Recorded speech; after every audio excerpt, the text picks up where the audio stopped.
अभी कुछ शिकायतें बातें आई है पीएससी की। मैं स्पष्ट करना चाहूँगा, कोई भी व्यक्ति दोषी होगा उसके खिलाफ हम लोग सख्त कार्रवाई करेंगे।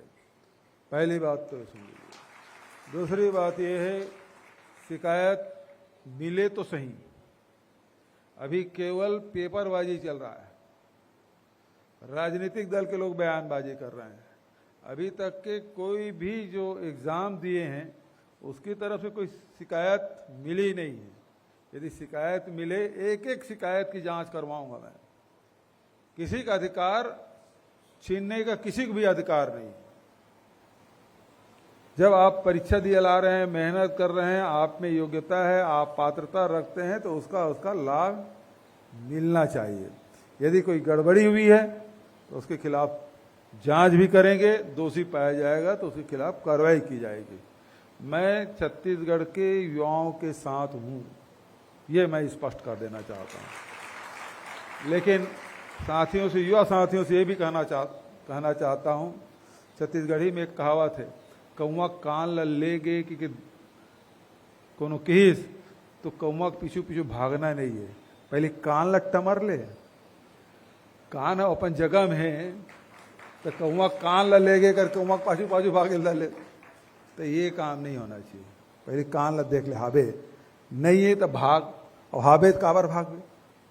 तो आज ही चलत है कि कौआ कान ल ले गए। तो अब पीएससी के रिजल्ट आए, इतने दिन हो गए, लेकिन हमारे परीक्षार्थियों के द्वारा कोई शिकायत नहीं।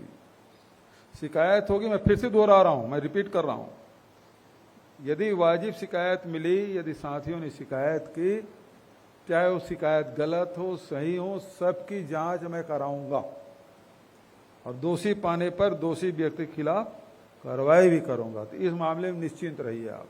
लेकिन पहले आप देख लीजिए 2003-4 में पीएससी की परीक्षाएं में रिजल्ट कब आया, याद है आपको? उसकी शिकायतें भी हाई कोर्ट में, उसके खिलाफ फैसले हुए, सुप्रीम कोर्ट में लटका है, तो आज तक लटका। जब फैसला आएगा तो उसमें भी कार्रवाई करेंगे। लेकिन इस प्रकार की कोई शिकायत मिली नहीं है। कहते हैं कि इस अधिकारी के पुत्र पुत्रियां हैं, उसका हो गया, तो किसी अधिकारी के पुत्र पुत्री होने पर कोई दोष नहीं है। उनको भी उतना ही अधिकार है जितना दूसरे के भी अधिकार है। लेकिन यदि उसके वजह से पुत्र पुत्री होने के नाते से यदि बेजा लाभ उठा रहे हैं तो निश्चित रूप से गलत है ना? तो यदि अधिकारी के बच्चे होना कोई गुनाह तो नहीं है। और लेकिन फिर से मैं कह रहा हूं, यदि उन्होंने गलत ढंग से लाभ उठाया होगा तो उसके खिलाफ कार्रवाई होगी। ये बात मैं कहना चाहता हूं। मैं छत्तीसगढ़ के बेरोजगार साथियों के, नौजवानों की जो मेहनत कर रहे हैं, दिन रात मेहनत कर रहे हैं और जो योग्यता रखते हैं, उसका हक नहीं मारा जाना चाहिए, मैं स्पष्ट रूप से कहना चाहता हूं। तो इसमें किसी को कोई शंका नहीं होना चाहिए। मैं पुनः आप सबको बधाई और शुभकामना देते हुए अपने वाणी के ही विराम देता हूं। धन्यवाद। जय हिंद, जय छत्तीसगढ़। बहुत